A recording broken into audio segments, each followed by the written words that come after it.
ರಾಜಸ್ಥಾನದಲ್ಲಿ ನೀಟ್ ಪ್ರಶ್ನೆ ಪತ್ರಿಕೆ ಸೋರಿಕೆ ಆರೋಪಕ್ಕೆ ಸಂಬಂಧಪಟ್ಟಂತೆ ಕೇಂದ್ರ ಸರ್ಕಾರದ ವಿರುದ್ಧವಾಗಿ ವಿದ್ಯಾರ್ಥಿಗಳು ಸಿಡಿದೆದ್ದಿದ್ದಾರೆ. ದೆಹಲಿಯಲ್ಲಿ ಪ್ರತಿಭಟನೆ ಮಾಡಿದ್ದಾರೆ. ಕೇಂದ್ರದ ವಿರುದ್ಧವಾಗಿ ಆಕ್ರೋಶ ಹೊರಹಾಕಿದ್ದಾರೆ. ರಾಷ್ಟ್ರೀಯ ವಿದ್ಯಾರ್ಥಿ ಒಕ್ಕೂಟ NSUI ಪ್ರತಿಭಟನೆ ಮಾಡಿರೋದು. ಪ್ರಶ್ನೆ ಪತ್ರಿಕೆ ಲೀಕ್ ವಿರೋಧ ಮಾಡಿ ನಡೆದಂಥ ಪ್ರತಿಭಟನೆ ಇದು. ಪ್ರತಿಭಟನಾಕಾರರನ್ನು ವಶಕ್ಕೆ ಪಡೆದುಕೊಂಡಿದ್ದಾರೆ ಪೊಲೀಸರು.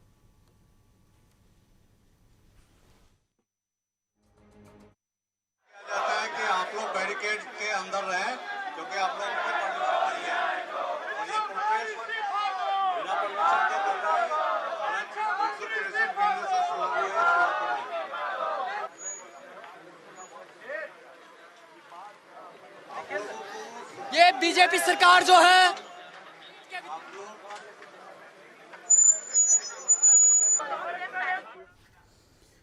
ನೀಟ್ ಪರೀಕ್ಷೆ ಭಾರತದಲ್ಲಿ ಡಾಕ್ಟರ್ಗಳನ್ನು ಆಯ್ಕೆ ಮಾಡ್ತಕ್ಕಂಥ ವಿಧಾನ ಎಲ್ಲ ವಿಚಾರಗಳಿಗೆ ಬಂದಾಗ ತುಂಬ ದುಬಾರಿ ರೀ ಇದು. ಭಾರತದಲ್ಲೊಬ್ಬರು ಡಾಕ್ಟ್ರ್ ಮಾಡಬೇಕು, ಅವ್ರು PG ಮಾಡ್ತಾರೆ, MD ಮಾಡ್ತಾರೆ, ಇನ್ನೊಂದು ಮಾಡ್ತಾರೆ ಅಂತೆಲ್ಲ ಬರುತ್ತಲ್ಲ, ತುಂಬ ದುಬಾರಿ ವಿಚಾರ ಇದು. 1 ಕೋಟಿ 2 ಕೋಟಿ 5 ಕೋಟಿ ಅಂತೆ ಸೀಟ್ಗೆ, ಮ್ಯಾನೇಜ್ಮೆಂಟ್ ಕೋಟಾ ಅಂತೆ, 7 ಕೋಟಿ ಖರ್ಚಾಯ್ತಂತೆ, ಲಂಚ ಅಂತೆ, ಯಾರೋ ಬದಲಿಗೆ ಯಾರೋ ಎಕ್ಸಾಮ್ ಬರೆದಿದ್ರಂತೆ. ಇದೆಲ್ಲ ಏನಕ್ಕೆ ಬರ್ತಿದೆ ಹೇಳಿ? ದುಬಾರಿ. ಅವ್ರು ಬೇರೆ ಬೇರೆ ಡಾಕ್ಟರ್ ಆದಮೇಲೆ ದೊಡ್ಡ ದೊಡ್ಡ ಆಸ್ಪತ್ರೆ ಸೇರಿಸ್ಕೊಳ್ತಾರೆ. ತಿಂಗಳಿಗೆ 10 ಲಕ್ಷ 20 ಲಕ್ಷ ಸಂಪಾದನೆ ಮಾಡಿಬಿಡ್ತಾರೆ. ಇದೆಲ್ಲ ಇದೆಯಲ್ಲ, ಇದು ನಮ್ಮ ದೇಶದ ಇನ್ನೊಂದು ದುರಂತ ಇದು.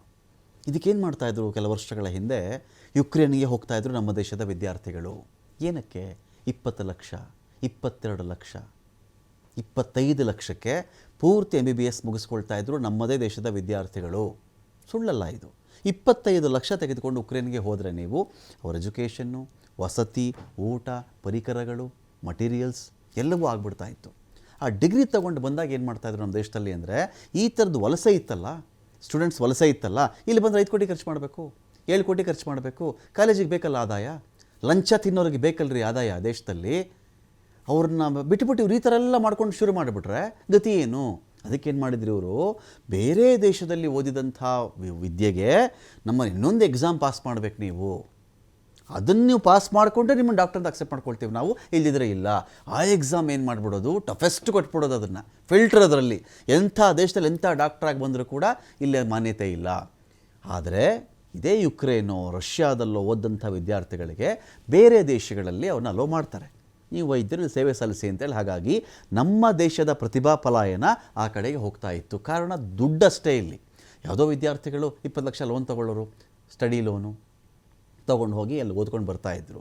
ಇಲ್ಲಿ ನಮ್ಮನ್ನು ಫಿಲ್ಟರ್ ಮಾಡೋಕ್ಕೆ ಇಂಥ ಒಂದು ವ್ಯವಸ್ಥೆ ಮಾಡಿಟ್ಟಿದ್ದು. ನಮ್ಮಲ್ಲಿ ಟಫ್ ಕ್ವಶನ್ ಪೇಪರ್ ಕೊಟ್ಬಿಡೋದು ಅವ್ರಿಗೆ, ಉತ್ತರಿಸೋಕ್ಕೆ ಆಗಲೇಬಾರ್ದು ಅವ್ರಿಗೆ. ಅವಾಗ ಏನಾಗೋದು, ಎಲ್ಲರೂ ಏನು ಮಾಡ್ತಾಯಿದ್ರು, ಆ MBBS ಓದಿದ್ರೆ ನಮ್ಮ ದೇಶದಲ್ಲಿ ಕೆಲಸ ಮಾಡೋಕ್ಕಾಗಲ್ಲ, ಇಲ್ಲಿ ಪ್ರೈವೇಟ್ ಆಸ್ಪತ್ರೆಯಲ್ಲಿ ಲೂಟಿ ಮಾಡೋಕ್ಕಾಗಲ್ಲ, ಸೊ ಅವ್ರನ್ನ ಅಲ್ಲೇ ಫಿಲ್ಟರ್ ಮಾಡೋದು ಅವ್ರನ್ನ. ಸೊ ಈ ರೀತಿ ಆದರೆ ಹೇಗೆ ಕತೆ ಅಂತ ಒಂದು ದೊಡ್ಡ ಪ್ರಶ್ನೆ ಇತ್ತಿಲ್ಲಿ. ನಿನ್ನೆ ಪ್ರಶ್ನೆ ಪತ್ರಿಕೆ ಸೋರಿಕೆಯಿಂದ ಪ್ರಾಮಾಣಿಕರಿಗೆ ಅನ್ಯಾಯ ಆಗಿದೆ. ಅಳಲು ತೋಡ್ಕೊಂಡಿರೋದು ನೀಟ್ ಪರೀಕ್ಷೆ ಬರೆದಂಥ ವಿದ್ಯಾರ್ಥಿನಿ.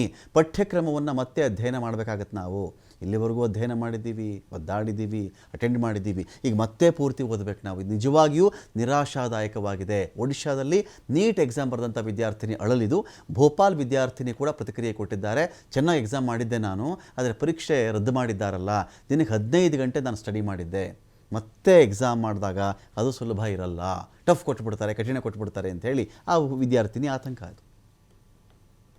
3 मई को जो नीट का एग्ज़ाम हुआ था, मैंने भी उसमें अपेयर किया था और मुझे आज न्यूज़ से पता चला कि वो कैंसिल हो गया है, क्योंकि कुछ पेपर्स जो है वो राजस्थान में लीक हो गया था, उसकी वजह से वो कैंसिल हो गया है.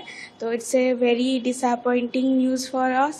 एंड जितनों भी बच्चे ने अच्छा किया होगा उनके लिए तो बहुत ही बड़ा सर मेरा एग्ज़ाम काफ़ी अच्छा गया था. इस बार का बहुत इजी एग्ज़ाम आया था, तो हम लोगों को बहुत अच्छा गया था. हम लोगों को एक्सपेक्टेशन थी कि हमारे 600 के ऊपर आएंगे.